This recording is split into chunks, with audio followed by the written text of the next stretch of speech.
Brasil, Gabriel Barcelos aqui, tudo bem? Eu estou muito feliz de estar gravando esse vídeo para vocês. Esse é o nosso primeiro vídeo da nossa Escola Metanoia. Para quem não sabe, a Escola Metanoia é a nossa escola de desenvolvimento ministerial. E nesse primeiro vídeo nós iremos falar sobre igreja, um assunto super pertinente e importante para esse dia que nós estamos vivendo e enfrentado. O nosso pastor Tom nos ensinou algo muito interessante. Ele disse que Deus, através dessa epidemia, o que tem acontecido é que Deus permitiu que fosse tirado o prédio de nossas mãos para devolver a igreja para os nossos corações. Nós entendemos que não é sobre um prédio ou sobre aquilo que fazemos, mas sobre aquilo que Deus está construindo e gerando dentro de nós. E é por isso que nós achamos super importante falar sobre a igreja nesses dias, para entendermos tudo aquilo que o Senhor está fazendo, tudo aquilo que Deus quer comunicar e a maneira como Ele vai avançar e desenvolver o seu plano eterno daqui para frente, através e por meio da igreja. Então, nessa primeira aula, eu te convido a pegar alguns princípios básicos, alguns fundamentos que nós acreditamos como comunidade local, como casa espiritual, para entendermos um pouco mais daquilo que é a igreja do Senhor, por que ela foi feita, preparada e qual é o seu papel hoje na Terra.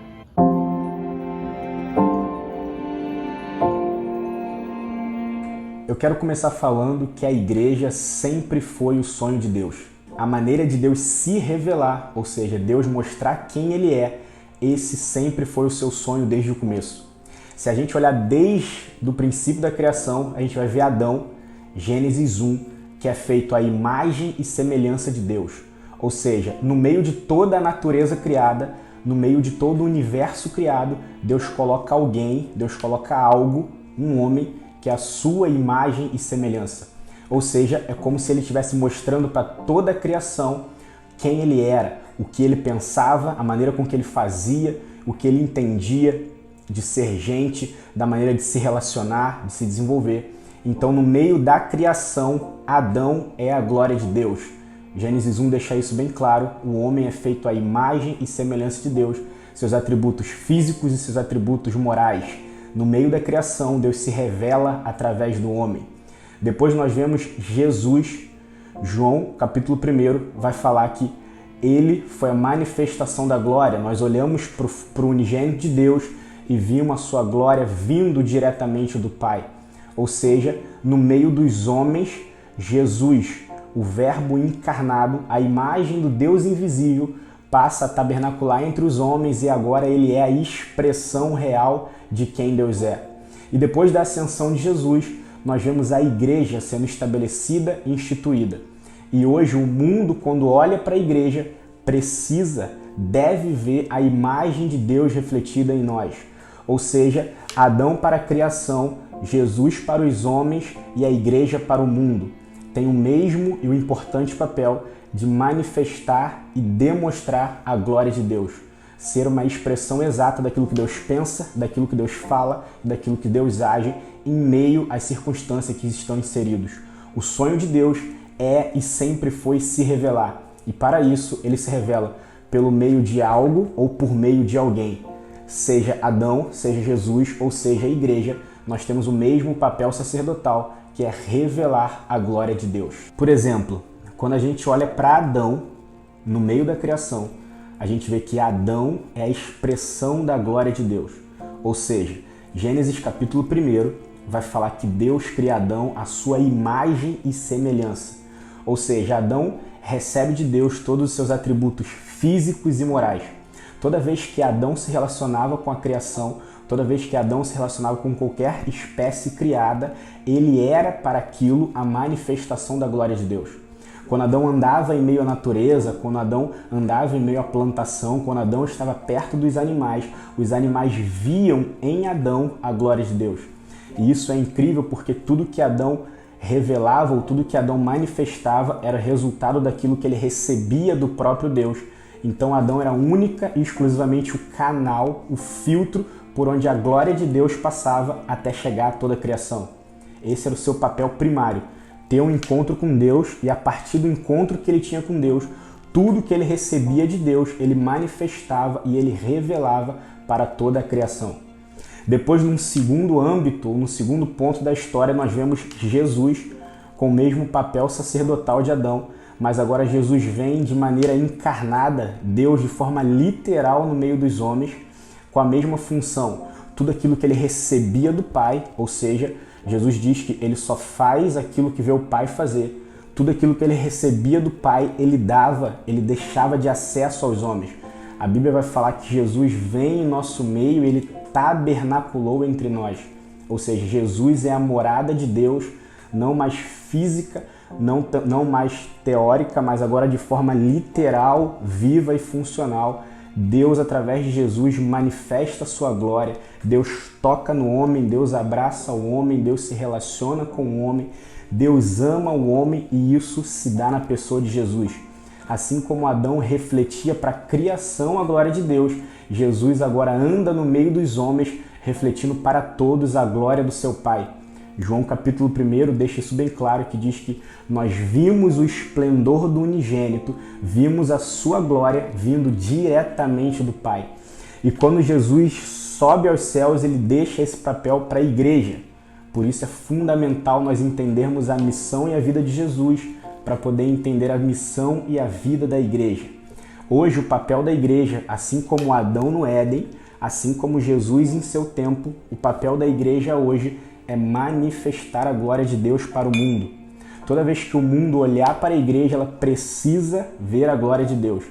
Assim como os homens olhavam para Jesus e a criação olhava para Adão e não viam quem eles eram, mas sim aquilo que eles carregavam na medida que eles eram transformados por algo muito maior do que eles. Quando o mundo olhar para a igreja, não precisa ver o que nós fazemos, os prédios que nós temos, os eventos que nós conseguimos organizar, mas única e exclusivamente ver a imagem de Deus em nós, porque nós refletimos a glória de Deus. E esse é o único e fundamental papel da igreja, fazer com que Deus se revele e seja conhecido por todo mundo.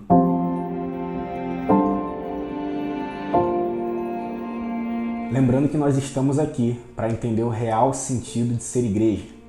E a primeira vez que é citado igreja na Bíblia é em Mateus capítulo 16, no verso 13 a 18. E eu gostaria de ler com vocês, que diz assim: Chegando Jesus à região de Cesareia de Filipe, perguntou aos seus discípulos: Quem os outros dizem que o Filho do Homem é? Eles responderam: Alguns dizem que é João Batista, outros Elias e ainda outros Jeremias ou um dos profetas. E vocês? Perguntou ele. Quem vocês dizem que eu sou? Simão Pedro respondeu: Tu és o Cristo, o Filho do Deus vivo. Respondeu Jesus: Feliz é você, Simão, filho de Jonas, porque isto não lhe foi revelado por carne ou sangue, mas por meu Pai que está nos céus. E eu lhe digo que você é Pedro, e sobre essa pedra edificarei a minha igreja, e as portas do inferno não poderão vencê-la. É interessante aqui que nós vemos Jesus citando o termo igreja pela primeira vez, mas uma curiosidade, algo muito interessante, é que nós sabemos que a Bíblia, o Novo Testamento específico, ele foi escrito em grego. Porém, Jesus não falava grego. Jesus falava hebraico e um pouco de aramaico. Então é bem provável que ao Jesus professar, Jesus declarar a igreja, ele usa a palavra kahal, no hebraico assembleia, que tem o sentido e a conotação de congregar para dentro, de trazer para perto. É como se fosse uma ordem de um pastor para juntar o seu rebanho. É o pastor chamando as suas ovelhas para voltarem para o seu lugar de origem, para voltarem para estar com ele. Esse texto, essa palavra aparece, por exemplo, em Deuteronômio 5:22, quando Jesus cita o termo assembleia, ele fala da sua kahal, do seu povo junto, do seu povo reunido. O pastor chamando e acolhendo as suas ovelhas, o seu rebanho, para o seu redil. Não sei se você sabe, mas redil significa casa de ovelhas. Redil significa onde as ovelhas se reúnem, onde as ovelhas se encontram. E quando nós vemos eclésia, que é a palavra traduzida, é como é escrito no livro de Mateus, nós vemos também a mesma conotação para a assembleia, mas chamados para fora.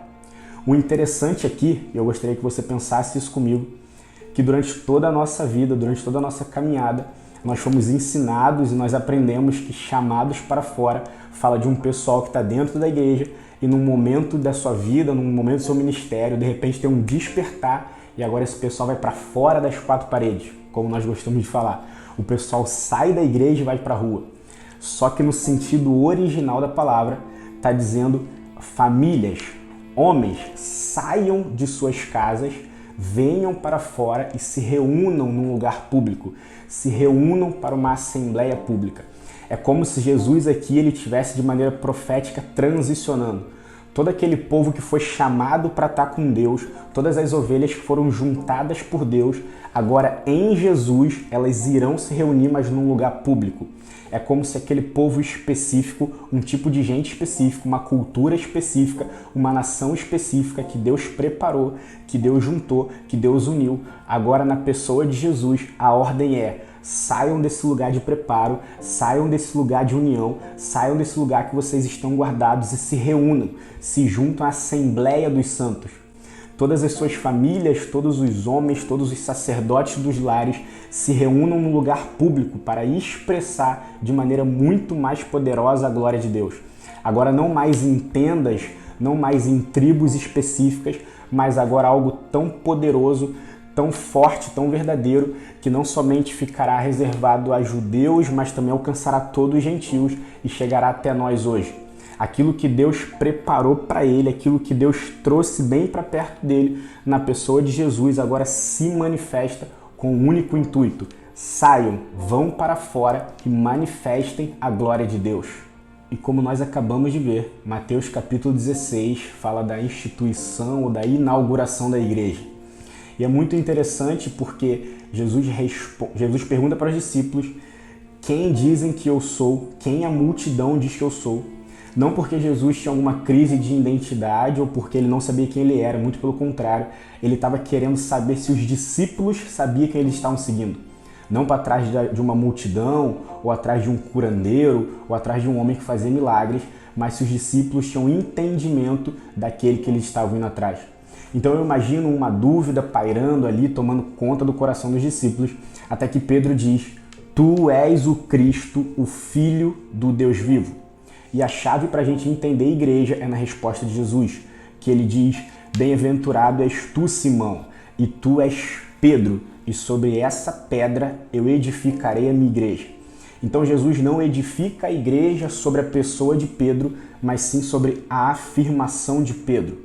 Ou seja, o que é a igreja? Igreja é todo aquele que já recebeu de Deus a revelação de que Jesus é o Cristo. E sobre esse tipo de pessoa, sobre essas pessoas que já receberam a revelação de quem ele era, do que ele faz e do qual a sua missão, sobre esse tipo de pessoa que ele começa a constituir e estabelecer a sua igreja. E é muito interessante que ele deixa no segundo ponto não somente um aviso ou um conselho, mas uma ordem e uma instrução. E as portas do inferno não prevalecerão contra a igreja. É interessante você olhar pelo ponto de que porta fala de um objeto de defesa ou de algo para se defender. Quem está fechado atrás de uma porta é o inferno. Então, quando a igreja entende que foi chamado para sair dos seus lares, não mais em tendas, como nós acabamos de falar, mas pessoas que receberam uma revelação de que Jesus é o Cristo, o Messias prometido de Deus, e a partir dessa revelação elas caminham e começam a andar sobre isso que elas receberam, as portas do inferno não podem prevalecer. Seja qual for o âmbito social, seja qual for o âmbito cultural, a igreja vai prevalecer sobre o inferno. A Bíblia vai falar que onde tiver 2 ou 3 reunidos em meu nome, ali eu estarei. Jesus não está dizendo que onde tiver 2 ou 3 reunidos no nome dele, pode colocar uma placa e dizer que tem uma igreja. Não é isso. Onde tiver 2 ou 3 reunidos com o entendimento e a revelação que Jesus é o Cristo prometido de Deus, ali o Cristo prometido de Deus se revelará. Jesus inaugura um novo tipo de congregação, não mais aquela que se reúne e entra para as tendas, mas aquela que expressa publicamente a revelação de quem ele era, continuando sua missão, indo aonde ele não foi fisicamente e pregando o evangelho a todos os povos, todas as tribos e nações, porque o evangelho é o poder de Deus para a salvação de todo aquele que nele crê. Esse continua e sempre será sendo o papel da igreja.